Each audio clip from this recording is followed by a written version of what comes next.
Co-powered by Techno.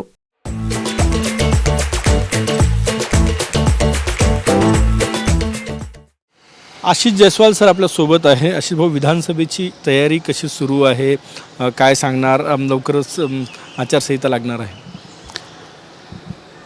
या टर्ममध्ये मागील 2.5 वर्षात खूप मोठे काम मला करता आले, त्याचा मला खूप आनंद आहे.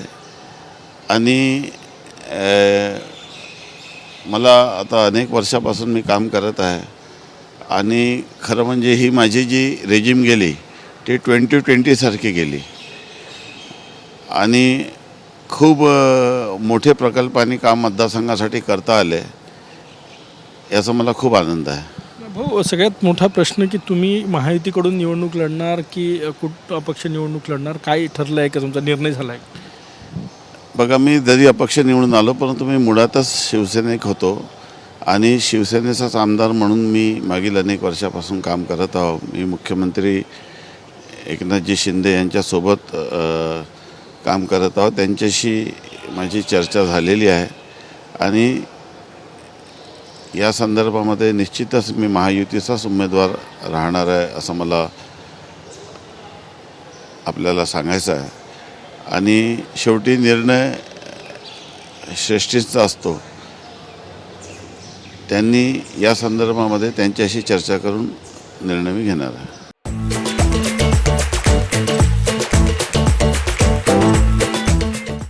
रामटेकची जागा तुम्ही अपक्ष असले आमदार निवडून आले तरी शिवसेनेचे नेते आहेत, ते वर्ष आमदार राहिलेले आहे. रामटेकची जागा महायुतीत कुठल्या पक्षाला मिळणार, कुठल्या पक्षाने मागणी केली? नाही, ते शेवटी कसं आहे की मी एक शिस्तीत काम करणारा माणूस आहे आणि जे वरिष्ठ ठरवतील माझी त्यांच्याशी चर्चा काही प्रमाणात झालेली आहे आणि लवकरच तुम्हाला या संदर्भामध्ये चांगली बातमी करणार आहे. थेट प्रश्न, शिंदे यांच्या धनुष्यबाणावर लढणार की अपक्ष म्हणून ट्रॅक्टरवर लढणार? मी सांगितलं ना आपल्याला की लवकरच आपल्याला याची गोड बातमी मिळेल. गोड बातमी मिळेल. कुठले मुद्दे घेऊन तुम्ही, कारण की महाविकास आघाडीने जोर लावला आहे तुमच्या मतदारसंघामध्ये, कुठले मुद्दे घेऊन तुम्ही मतदारांपर्यंत जात आहेत, काय तुमचं हे आहे? महाविकास आघाडीने जोर लावला म्हणजे अजून तुम्हाला ते मीच वाट बघून राहिलो की कोण येतं समोर.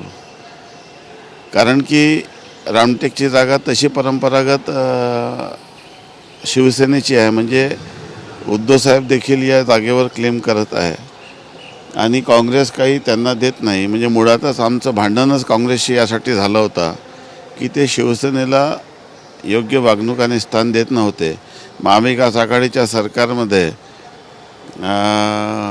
जे आम्हाला त्रास होत होतं त्या त्रासावर तुम्हालाही माहीत आहे की खूप संघर्ष निवडणुकीत त्यांच्यासोबत झाला होता. आणि आता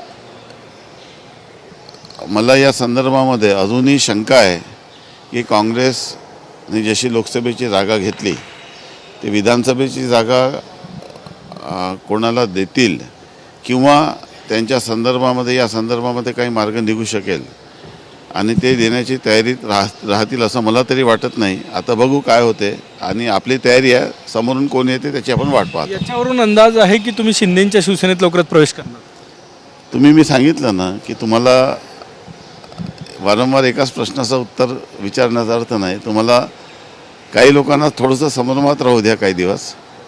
आपले पत्ते ओपन करायचे नसतात, वेळेवर काही गोष्टी सांगावे लागतात. खूप खूप धन्यवाद. कॅमेरामॅन सचिन सायांसह गजानन वाटे, TV9 Marathi, Nagpur. Co-powered by Techno.